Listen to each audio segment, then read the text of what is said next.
warahmatullahi wabarakatuh.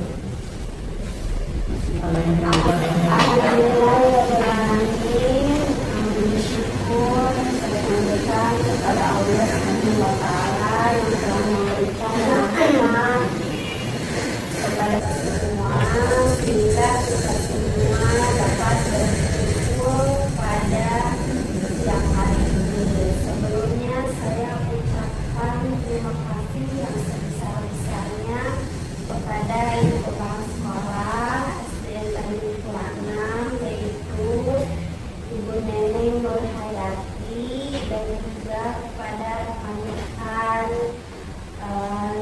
saya semuanya yang saya sayangi, yang saya cintai. Terima kasih karena telah meluangkan waktunya untuk dapat berkumpul di siang hari ini. Adapun pada kesempatan kali ini saya akan memaparkan hasil belajar yang telah saya peroleh dari pendidikan CGP yang saya ikuti. Saya akan memaparkan mengenai penerapan budaya positif. Penerapan budaya positif sangat erat kaitannya dengan perubahan paradigma belajar, yaitu di mana paradigma belajar yang semula pembelajaran berpusat pada guru beralih pada pembelajaran yang berpusat pada murid. Apa itu pembelajaran yang berpusat pada murid? Pembelajaran yang berpusat pada murid adalah suatu pembelajaran yang mengembangkan keaktifan peserta didik melalui aktivitas pengalaman di berbagai lingkungan belajar. Dan sesuai dengan filosofi pemikiran Ki Hajar Dewantara, di mana pendidikan itu merupakan suatu pembelajaran yang harus menyenangkan untuk peserta didik yang mengikuti sesuai dengan kodrat alam dan kodrat zamannya. Dan dengan pembelajaran yang berfokus pada peserta didik itu diharapkan dapat membentuk karakter peserta didik yang sesuai dengan profil pelajar Pancasila. Nah, dan selanjutnya yaitu peserta didik juga diharapkan agar dapat menerapkan perilaku yang disiplin. Nah, di sini yaitu adalah disiplin positif. Apa itu disiplin positif? Disiplin positif adalah merupakan cara penerapan disiplin yang bertujuan untuk menumbuhkan kesadaran dan tanggung jawab berdasarkan motivasi intrinsik tanpa kekerasan dan ancaman. Nah, ini erat kaitannya dengan teori kontrol. Teori kontrol yang dari mana? Karena kontrol perilaku seseorang hanya dapat dikendalikan oleh dirinya sendiri. Jadi seseorang itu yang dapat mengontrol dirinya untuk berbuat apa dan mau bagaimana. Nah, dari sini teori kontrol ini diharapkan murid itu dapat memilih dan melakukan tindakan yang sesuai dengan nilai-nilai kebajikan universal. Nilai-nilai kebajikan universal itu apa? Yaitu nilai-nilai kebaikan yang umum. seperti keadilan, tanggung jawab,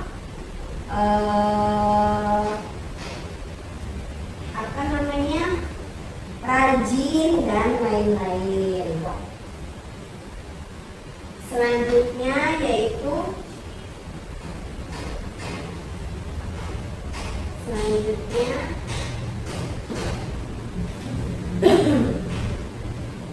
berkaitan juga dengan teori motivasi. Teori motivasi di sini untuk apa sih anak melakukan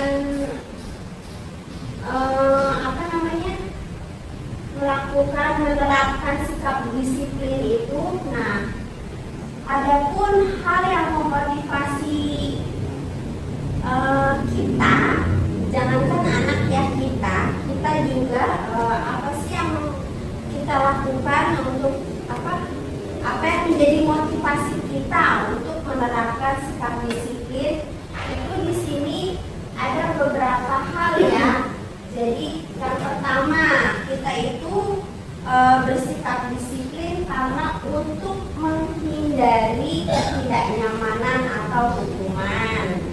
Jadi disiplin agar tidak mendapat hukuman. Dan yang kedua, untuk mendapatkan imbalan, mendapatkan penghargaan dan apresiasi dari orang lain. Dan motivasi yang ketiga, untuk menjadi orang yang mereka inginkan dan menghargai diri sendiri dengan nilai-nilai yang mereka percaya. Nah, seperti tadi yang telah dikatakan bahwa salah satu motivasi seseorang untuk bersikap disiplin adalah menghindari hukuman. Nah, hukuman itu apa? Hukuman adalah suatu tindakan terhadap suatu pelanggaran yang bersifat memaksa dan menyakitkan. Itu adalah hukuman. Dan ada juga yang termotivasi karena ingin mendapatkan penghargaan.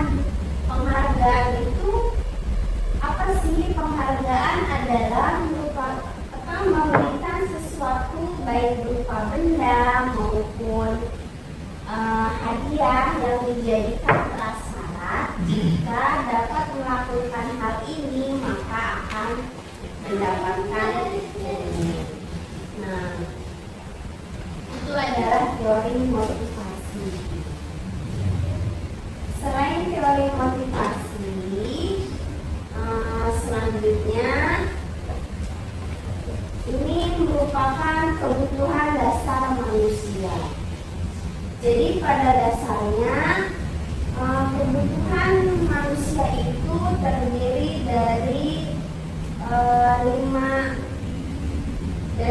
poin. Yang pertama yaitu adalah bertahan hidup. Yang kedua adalah kasih sayang dan rasa diterima. Yang ketiga adalah kebebasan. Yang keempat kesenangan. Dan yang kelima adalah penguasaan.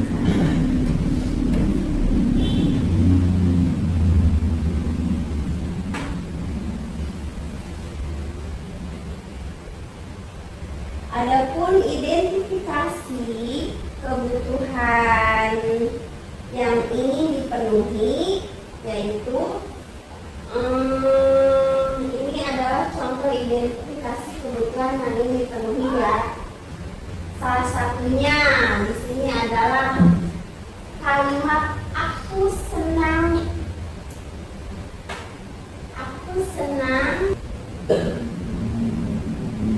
Nah, di sini contoh dari identifikasi kebutuhan yang ingin dipenuhi yaitu di sini adalah ada contoh kalimatnya, aku senang main kejar-kejaran dengan bibi, seru. Nah, kira-kira dari kalimat ini, kira-kira kebutuhan dasar apa yang ingin dipenuhi? kejar-kejaran dengan bu guru karena seru ya. Kesenangan, kesenangan, kebahagiaan kayak gitu. Iya betul Ibu, kesenangan. Karena di sini kan senang ya Bu ya. Aku senang main kejar-kejaran dengan bu guru. Jadi di sini kebutuhan dasar yang ingin dipenuhi yang terlihat adalah kesenangan. Sedangkan untuk kalimat berikutnya yaitu Ibu kejar aku karena bu guru sayang aku. Ibu kejar aku karena bu guru sayang aku. Kira-kira dari kalimat ini kebutuhan dasar yang ingin dipenuhi apa ya? Rasa sayang dari guru ya. Sayang. Ya alhamdulillah ya Bu ya. Sudah tergambar semuanya ya Bu ya. Rasa kasih sayang dan juga ingin dicintai ya Bu ya. Nah yang selanjutnya, aku hebat kan bisa bikin ibu guru kejar aku. Aku hebat kan bisa bikin ibu guru kejar aku. Jadi perasaan bagaimana? Bangga.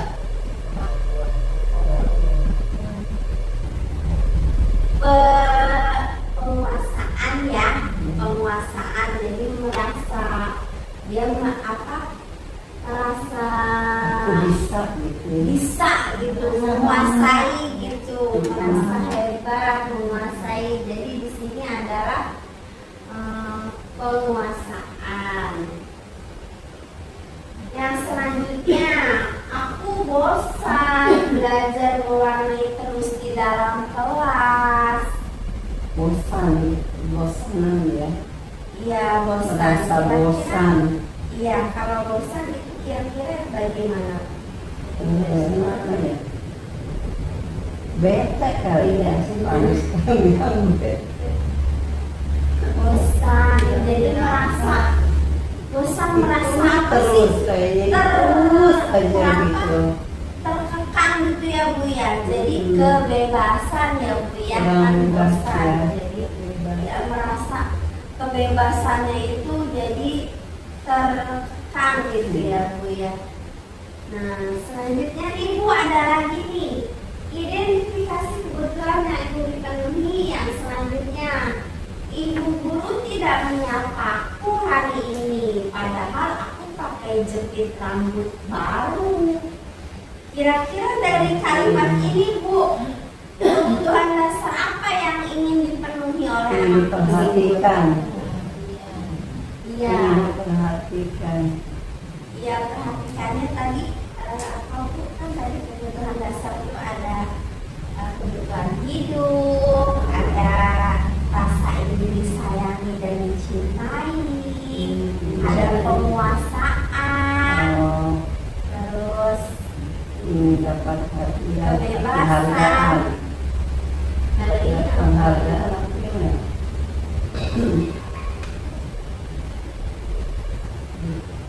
kira-kira ada yang tahu?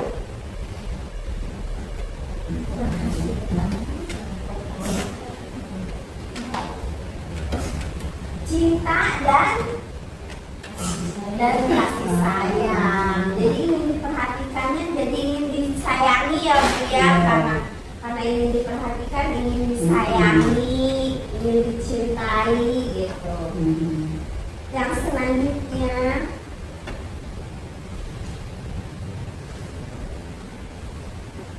ibu guru tidak menyapaku hari ini. Oh ini yang tadi ya Bu ya. Untuk selanjutnya yaitu, ibu guru bilang aku tidak boleh bersenandung sewaktu mengerjakan tugas. Katanya kelas harus tenang, tidak ada suara, kan nggak seru. Nah kira-kira dari 5 dasar kebutuhan yang kebutuhan apa ini Bu? Kesenangan. Kesenangan, iya betul, kesenangan. Jadi kesenangannya merasa di apa ya? dibatasi. Iya betul Ibu, dibatasi. Ibu memahami sekali saya ya.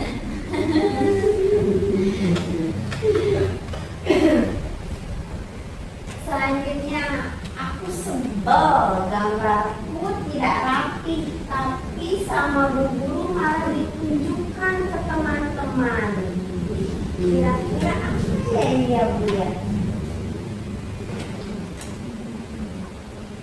Kekuasaan, bukan bisa. Sebel. Penguasaan, ya. Coba, iya betul, penguasaan. Ih, hebat ya Bu ya. Jawabannya sabar. Jawabannya. Baca. Selanjutnya, aku bosan belajarnya cuma gitu-gitu aja. Jenuh. Ya, jenuh berarti apanya Bu yang merasa terbatasi Bu kalau jenuh? Kebebasan. Iya, betul. Kebebasan ya Bu ya. Meskipun siang hari ini juga kita lelah ya Bu ya, tapi tetap semangat ya Bu ya. Iya. Selanjutnya, nah setelah tadi kita mengetahui tentang kebutuhan dasar yang harus terpenuhi, kita beralih pada keyakinan kelas. Jadi mengacu pada kebutuhan dasar yang yang tadi harus dipenuhi, gitu ya. Anak berperilaku itu berbeda-beda karena ya ada yang kebutuhan dasarnya ingin disayanginya tidak terpenuhi, jadi mengungkapkannya seperti itu.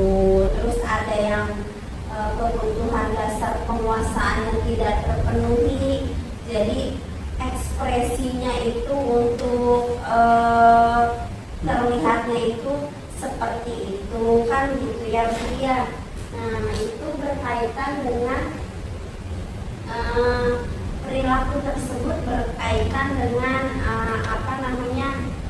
penerapan disiplin nanti gitu ya Bu ya, karena berkaitan dengan perilaku anak di sekolah juga, di kelas juga. Nah untuk menerapkan perilaku disiplin positif, untuk menerapkan disiplin positif itu yang pertama dapat kita lakukan adalah dengan membuat keyakinan kelas. Apa sih keyakinan kelas itu? Keyakinan kelas merupakan kesepakatan kelas yang diyakini bersama dan dibuat berdasarkan nilai-nilai kebajikan universal yang disepakati bersama. Jadi keyakinan kelas ini berbeda dengan yang namanya peraturan yang sudah ada sejak dulu gitu ya Bu ya. Jadi berbeda dengan tata tertib sekolah yang mungkin murid tidak dilibatkan. Kalau pada keyakinan kelas ini kita buat pada pertama kita pada pertama kita masuk gitu. Jadi yang pertama kita lakukan adalah membuat keyakinan kelas dengan anak-anak gitu. Keyakinan kelas ini yaitu tadi ya Bu ya, anak-anak itu diharapkan kira-kira ayo mari kita bersama yuk bikin kesepakatan nih, kira-kira kalau di kelas nanti kalau mau belajar kira-kira apa ya yang harus kita lakukan, gimana ya gitu. Pertama harus bagaimana kalau sekolah itu, misalkan anak berkata, ibu kalau ke sekolah itu tidak boleh terlambat, harus datang tepat waktu. Nah, kita tampung datang tepat waktu. Atau boleh juga anak-anak kita beri catatan, apa namanya, kertas kecil atau sticky note. Mereka diminta untuk mengisi kira-kira apa aturan yang ingin mereka buat untuk dibuat menjadi keyakinan kelas ini gitu ya. Tapi kalau misalkan pada kelas rendah seperti contohnya kelas 1 ya, kalau pada awal-awal masuk itu kelas 1 kan tidak semua murid bisa menulis.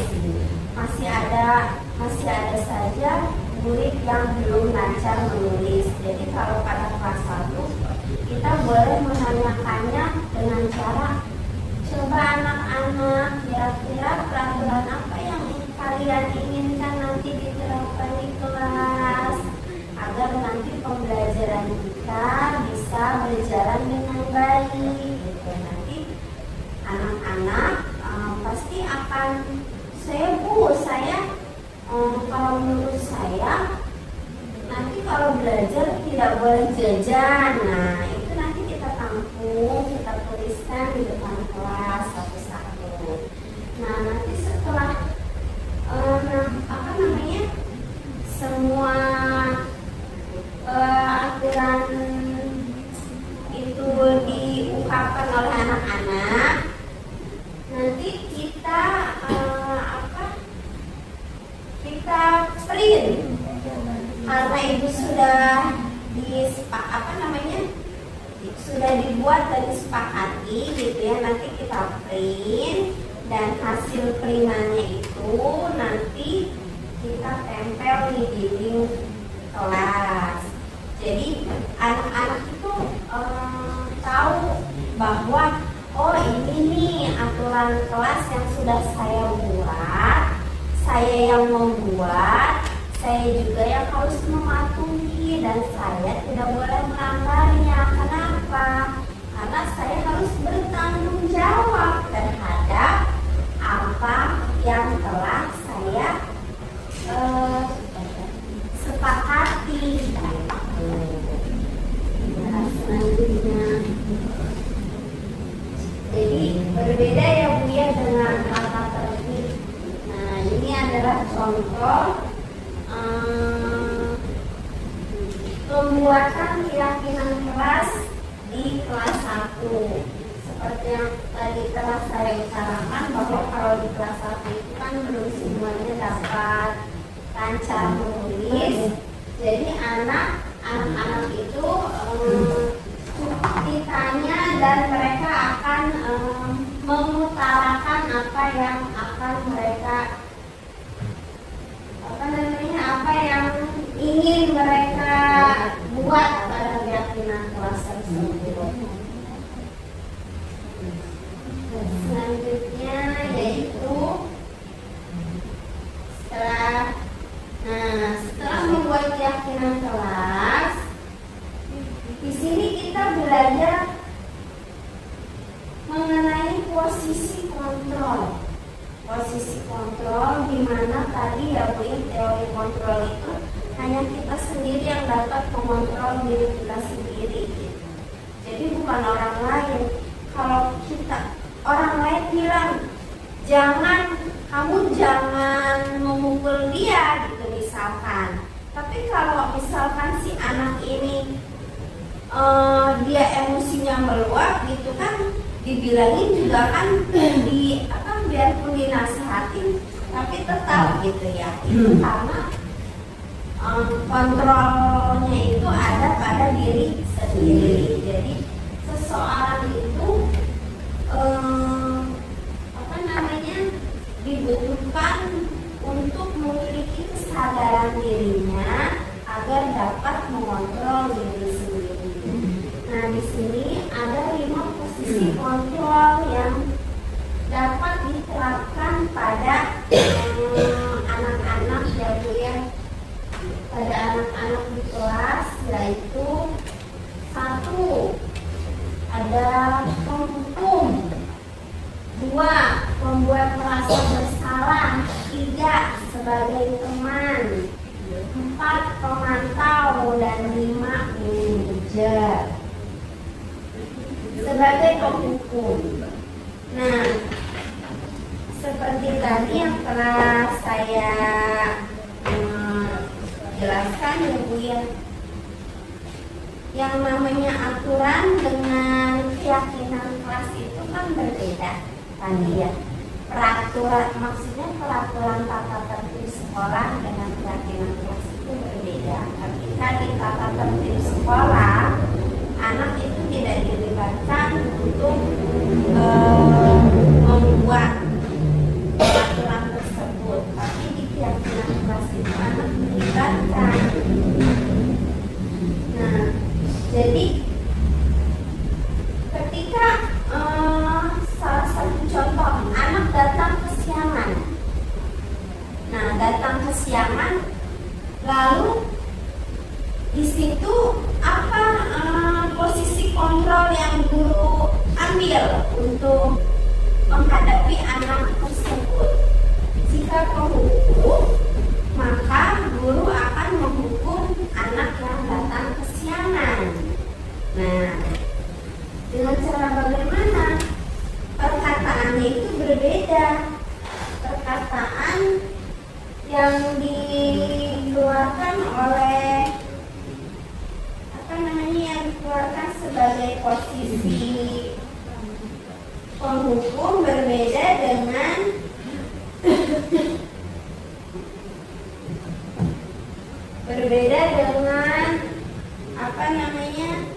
sebagai teman, sebagai pemantau itu berbeda ya. Di sini penghukum akan mengatakan ketika ada aturan yang dilanggar, patuhi aturan saya. Kamu selalu saja salah. Nah, itu adalah kalimat jika kita mengambil posisi penghukum. Jadi berbeda ya Bu ya. Nah, selanjutnya yaitu membuat merasa bersalah. Ketika anak tadi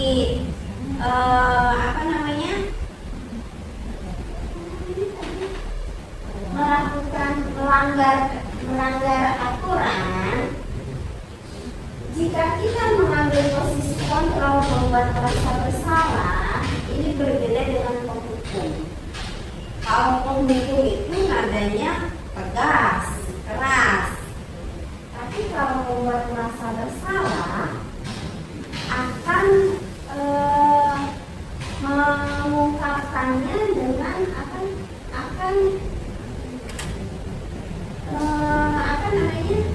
mengungkapkannya dengan suara yang lirih, dengan yang pelan, dengan mengatakan contohnya, ibu kecewa sekali dengan kamu.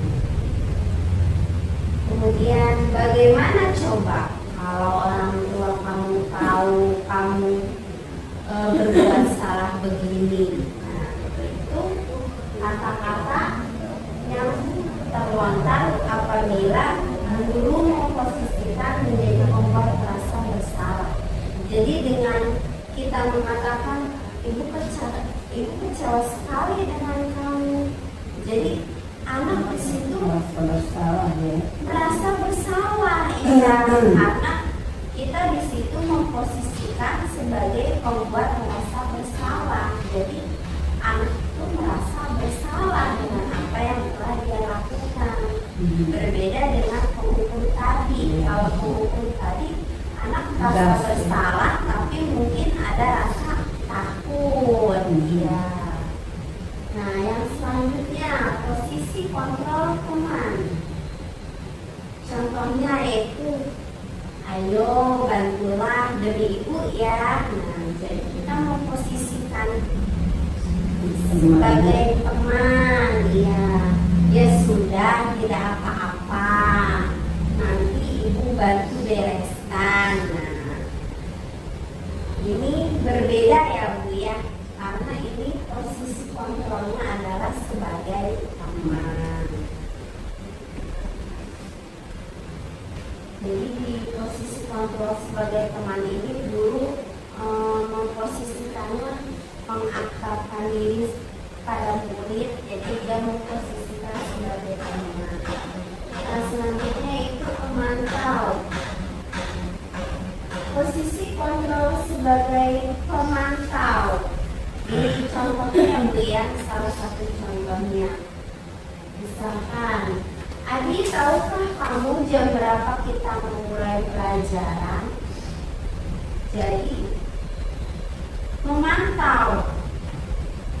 Jadi di sini itu guru itu sebagai pemantau, memantau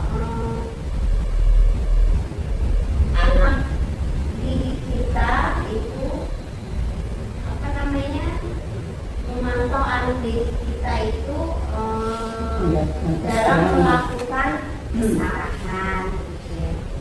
Yang selanjutnya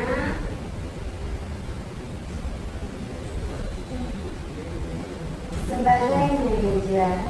Sebagai manajer ini, apa rencana kamu untuk memperbaiki hal ini? Jadi misalkan kalau misalkan terlambat, apa rencana kamu untuk memperbaiki kesalahan ini? Nah, berbeda ya Bu ya, dari posisi-posisi tadi tentunya berbeda semuanya ya. Nah, kira-kira yang paling tepat itu apa Bu? Posisi yang bagaimana? Apakah? Iya, betul. Posisi kontrol sebagai manajer. Mengapa posisi kontrol sebagai manajer? Karena lebih menjawab, lebih pada posisi kontrol sebagai manajer ini, guru mengerjakan sesuatu itu mengajak bersama-sama dengan murid, memotivasi murid untuk mempertanggungjawabkan segala perilakunya, serta mendukung murid untuk menemukan solusi dari permasalahan yang dihadapi oleh murid itu sendiri. Jadi guru itu di sini posisinya itu yaitu memotivasi murid supaya apa? Supaya murid itu dari kesalahan itu bisa menemukan ya, belajar menemukan solusi sendiri ya, untuk memperbaiki dirinya sendiri. Nah, selanjutnya jadi dalam penerapan kedisiplinan ini, penerapan disiplin positif ini, kita dapat melakukan segitiga restitusi. Apa itu segitiga restitusi? Nah, segitiga restitusi ini guru berperan sebagai manajer dalam menyelesaikan masalah dengan menggunakan tahapan segitiga restitusi. Restitusi merupakan suatu proses menciptakan kondisi murid untuk memperbaiki kesalahan yang telah diperbuatnya. Jadi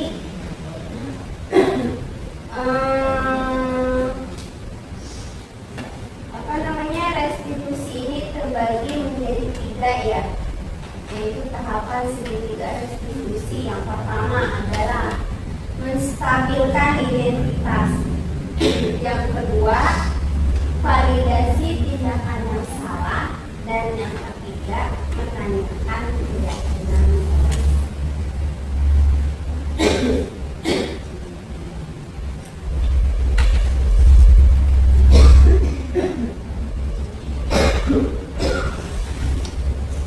Nah, berikut ini adalah contoh dari segitiga restitusi.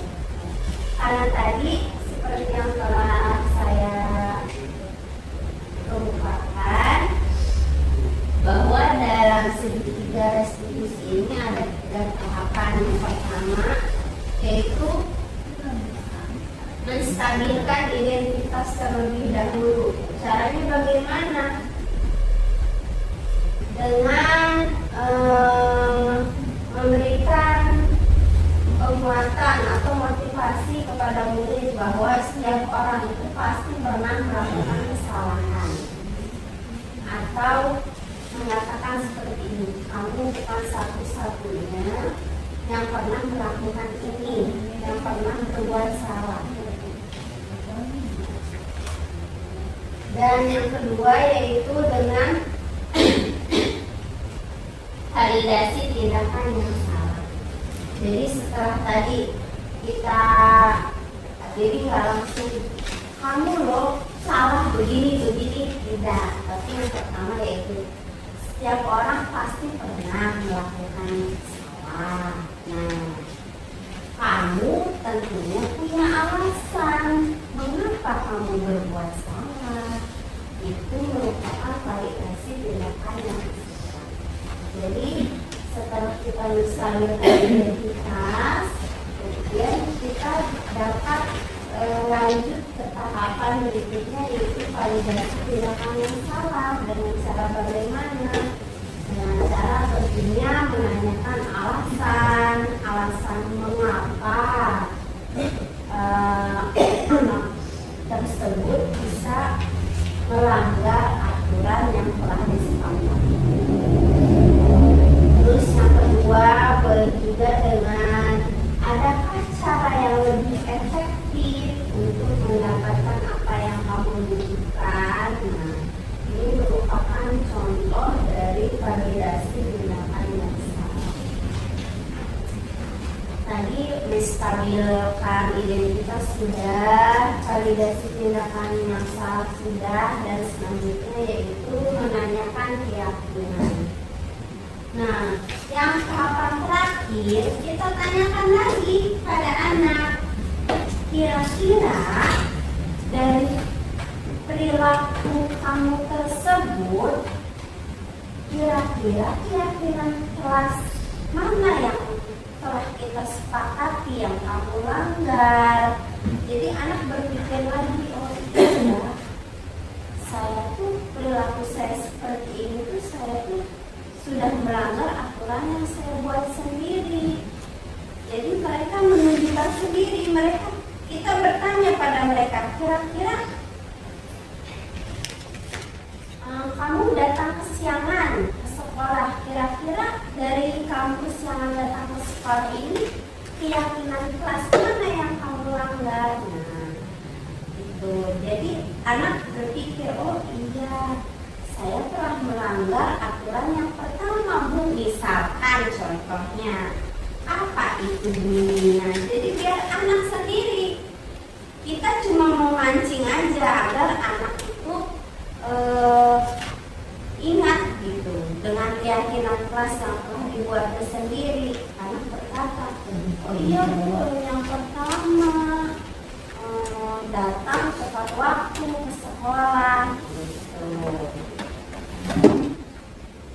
Jadi itu merupakan contoh penerapan segitiga restitusi. Dan berikut ini adalah pengalaman saya dalam penerapan budaya positif. Nah, kebetulan saya kemarin itu sempat menangani murid yang sering datang kesiangan dan juga membuang sampah di kolong meja kelas. Anak-anak kan biasanya gitu ya Bu ya, biasanya tuh sampah di kolong meja itu banyak gitu. Nah, saya menanganinya dengan menggunakan langkah-langkah dalam segitiga restitusi, yaitu yang pertama seperti tadi, menstabilkan identitas, melakukan validasi tindakan yang salah, dan menanyakan keyakinan kelas yang telah dibuat dan disepakati bersama. Sehingga dengan demikian murid tersebut dapat menyadari kesalahannya dan dapat memperbaikinya. Jadi murid tersebut tuh dapat menyadari kesalahannya sendiri, tapi juga dapat memperbaiki sendiri dengan bentuk kesadaran mereka gitu. Jadi bukan karena merasa paksaan gitu. Kalau misalkan tata tertib tanpa tanpa melibatkan mereka, kan mungkin mereka merasa misalkan dihukum, kamu ibu hukum, tidak boleh masuk ke dalam kelas gitu. Itu kan mereka kan berbeda ya Bu ya, karena itu sifatnya hukuman. Jadi anak itu merasa takut, dan mereka itu mungkin menyadari kesalahannya, tapi tidak seperti ini gitu. Kalau kita menerapkan segitiga restitusi, jadi selain si anak menyadari kesalahannya, mereka itu juga sadar gitu, gimana ya cara memperbaikinya gitu. Jadi anak itu tidak ketakutan gitu. Ya, selanjutnya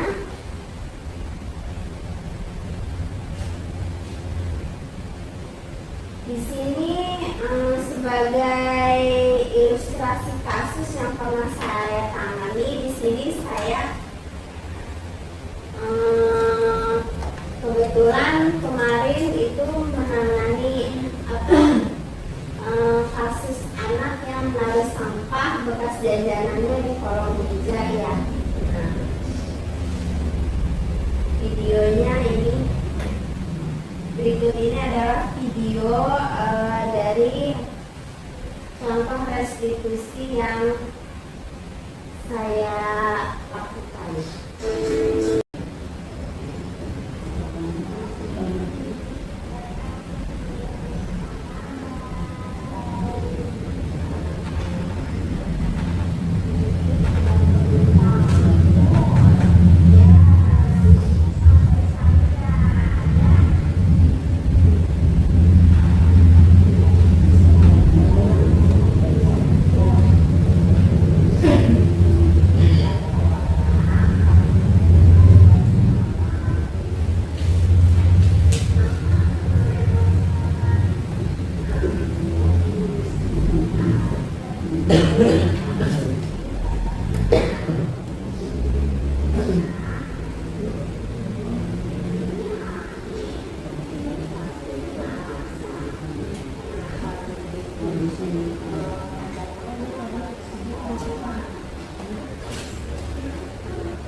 demikianlah contoh dari penerapan segitiga restitusi yang sudah saya terapkan di kelas 1,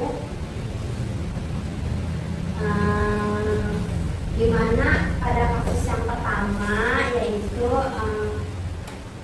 Akbar ya. Yang kasus pertama adalah Akbar yang membuang sampah di kolong meja. Jadi pertama itu kita bisa memanggil anakku tersebut untuk berdua saja. Jadi 4 mata. Jadi tidak perlu tidak perlu di depan teman-temannya karena khawatirnya nanti ada rasa yang membuat iya, jadi takutnya nanti teman-teman jadi mengejek gitu, jadi anaknya jadi down gitu ya. Nah, jadi kita ajak ngobrol berdua gitu, ditanya dulu pertama-tama, hai Akbar, bagaimana kabarnya? Jadi membuat anak itu merasa nyaman dulu gitu. Setelah itu kemudian ibu dengar kemarin saat Akbar jajan sampahnya taruh ya di kolong meja. Nah, kemudian anak ditanya seperti itu dia menjawab, iya Bu. Lalu kita tidak boleh langsung, kenapa kan harusnya begini-begini. Nah, enggak, jadi kita tanyakan dulu alasannya secara baik-baik. Oh gitu, ibu tahu Bu, semua orang pasti pernah berbuat salah, bukan hanya kamu saja yang berbuat salah, begitu dengan ibu. Nah, tapi kira-kira menurut Akbar perilaku tersebut baik tidak? Jadi anak tuh, ya Bu, tidak baik. Jadi kita juga menguatkan bahwa sebenarnya anak ini salah, tapi memang semua orang itu pernah berbuat salah. Jadi nggak, biar anak itu nggak merasa saya itu cuma saya gitu yang berbuat salah gitu. Jadi merasa gitu ya, kalau misalkan Bu guru juga pernah berbuat salah gitu. Setelah itu dia akan jadi menyadari, iya lu salah. Kira-kira kenapa nggak boleh buang sampah di kolong meja? Nanti jadi banyak nyamuk, jadi sarang penyakit Bu. Nah itu tahu kan, begitu kan? Jadi anak menyadari dengan sendirinya gitu. Terus kira-kira kedepannya kira-kira dari perilaku Akbar tersebut, keyakinan kelas mana yang sudah dilanggar sama Akbar? Anak juga berpikir, iya Bu, menjaga kebersihan. Nah, jadi keyakinan kelas yang sudah disepakati bersama menjaga kebersihan ternyata sudah dilanggar. Lalu ditanyakan kembali pada anak, kira-kira agar anak itu bisa membuat solusi sendiri untuk masalahnya, kira-kira ke depannya mau diulangi tidak? Tidak Bu, kalau nggak diulangi caranya bagaimana Bu? Nanti setelah jajan saya akan buang sampah Bu. Kemana ke tempatnya? Tempatnya di mana? Di tong sampah Bu. Tong sampahnya di mana? Ada di luar Bu. Ya. Jadi dengan menggunakan tahapan segitiga restitusi ini, kita itu dapat melakukan posisi kontrol sebagai manajer, di mana kita itu membicarakan pada anak, memberikan kesempatan pada anak agar anak memiliki kesadaran sendiri dan menemukan solusi untuk memperbaiki kesalahan yang telah dia temukan. Nah, jadi ini adalah contoh penerapan budaya positif yang saya pelajari dari pembelajaran pada pelatihan pendidikan minimum penggerak. Demikian saja pemaparan dari saya, dan terima kasih atas perhatiannya, atas waktunya. Mudah-mudahan apa yang saya paparkan kali ini dapat dari pemaparan yang telah saya sampaikan, ada yang ingin ditanyakan? Untuk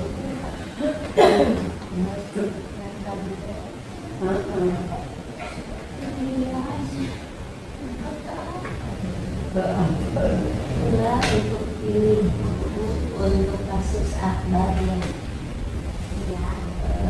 Yang kelas untuk kasus tadi yang Akbar ya, saat kita selalu harus menjadi manajer itu yang terbaik untuk posisi kontrol dulu ya. Seandainya kita sudah memberikan posisi kontrol sebagai manajer terhadap anak, oke, untuk hari itu beberapa hari ke depan anak mengikuti dan ternyata selanjutnya dia seperti itu lagi. Apakah kita harus tetap menjadi manajer atau kita boleh sebagai penghukum atau pemantau dan lain sebagainya? Itu saja, terima kasih. Terima kasih Ibu Meli atas pertanyaannya. Sebelumnya, apakah ada dari teman-teman sekalian yang mau menjawab pertanyaan Ibu Meli? Kira-kira tadi bagaimana apabila Akbar mengulanginya lagi gitu ya, hanya hanya menerapkannya hanya sekali saja gitu, selebihnya kesananya terus diulang lagi gitu. Apakah guru masih tetap harus menjadi melakukan posisi sebagai manajer atau penghukum atau pemantau gitu? Atau boleh sebagai Boleh. penghukum, atau boleh Ya, jadi kalau menurut saya ya kan penerapan budaya positif ini kan maksudnya itu agar anak kan memiliki kesadaran dari dalam dirinya sendiri. Gitu. Kalau misalkan kita sebagai penghukum, jadi itu mungkin anak itu gimana ya, merasa mengikuti itu, mau mengikuti itu karena dia itu merasa takut, bukan atas kesadaran dari dirinya sendiri gitu. Jadi kalau bukan atas kesadaran dirinya sendiri, mungkin anak di sekolah bisa ya menjaga kebersihan, menerapkan, karena dia takut gitu, takut dihukum di sekolah. Iya, tapi kita nggak tahu di lingkungan lain, maksudnya di lingkungan rumahnya gitu. Nah, jadi mungkin kalau misalkan kita berlaku sebagai penghukum, mungkin akibatnya seperti itu ya. Jadi dia akan mematuhi aturan karena merasa takut. Jadi akan mematuhi aturannya mungkin hanya di lingkungan sekolah saja karena takut di sekolah dihukum. Tapi kalau di rumah, di lingkungan sekitarnya mungkin dia tidak gitu. Karena memang dia melakukan itu bukan atas dasar kesadaran dirinya sendiri gitu. Tapi berbeda kalau kita kanan ya, kanan ya, meneli terus gitu. Jadi mungkin jadi mohon maaf, jadi kalau misalnya ada anak yang bersalah, kita panggil di depan teman-teman di kelas, itu sudah termasuk tidak baikkah atau masih memang boleh menyadarkannya? maksudnya begitu ya. Di dalam kelas ada anak yang melanggar peraturan, melanggar apa tadi, keyakinan kelas ya. Iya. Nah, kita panggil ke depan, misalnya inilah contoh teman kita yang tidak baik hari ini, misalnya seperti itu di depan teman-temannya, apakah itu boleh? Itu termasuk pendukung atau bukan? Berarti kalau itu mungkin termasuknya pembunuh ya. Ya, karena kan kalau di tahapan segitiga restitusi itu tidak boleh kalau misalkan anak yang melakukan kesalahan satu, misalkan anak berantem nih berdua nih, nah itu tuh kita nggak boleh manggil dua-duanya untuk kita tanyai, kita harus memanggil satu-satu, seorang-seorang secara terpisah. Jadi kalau sebagai posisi control manager itu tuh kita itu harus membuat anak itu senyaman mungkin agar anak itu tidak merasa gimana ya, tidak merasa ya tertekan gitu. Apakah itu termasuk bully? Bisa jadi apakah bisa dikategorikan sebagai bullying dari guru terhadap siswa? Bisa tidak?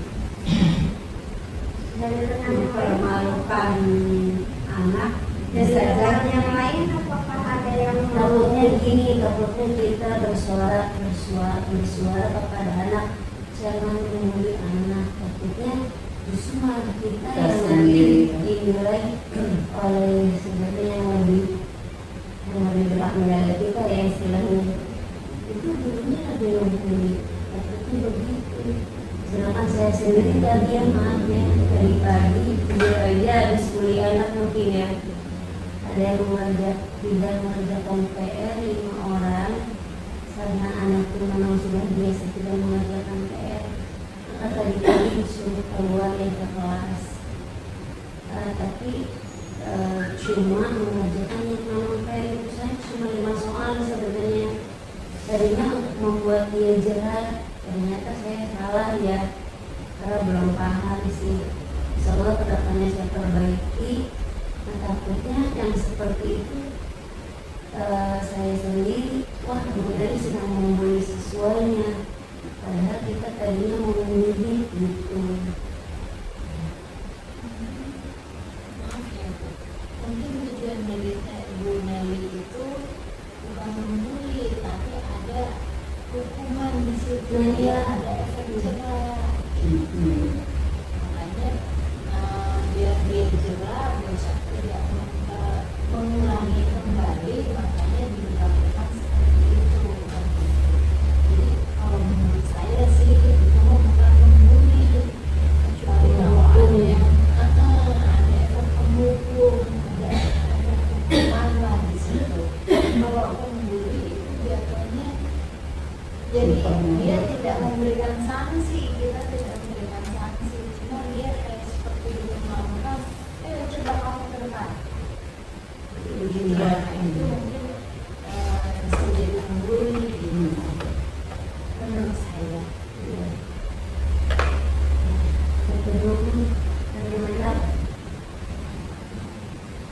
yang lain ada yang mau menambahkan lagi? Terima kasih ini atas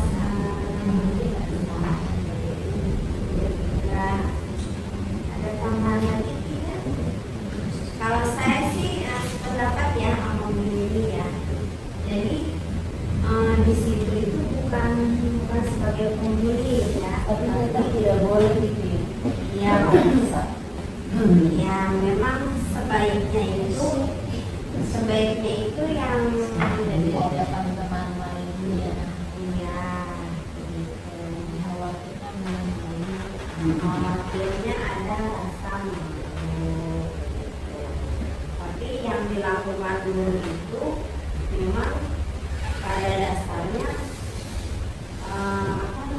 bukan berniat untuk ya bukan berniat untuk bagaimana, tapi untuk agar anak itu memiliki efek jerah, tidak mengulangi lagi. Seperti itu.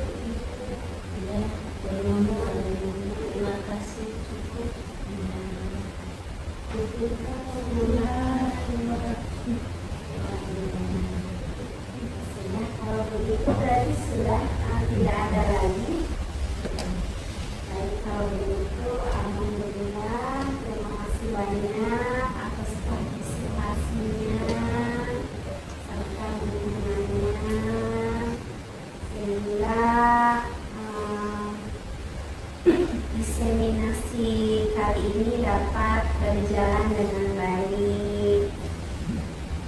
Dan sekali lagi saya ucapkan terima kasih sebanyak-banyaknya, sebesar-besarnya atas kesempatan dan waktunya yang telah diberikan. Semoga apa yang telah saya paparkan ini bermanfaat, dan semoga kedepannya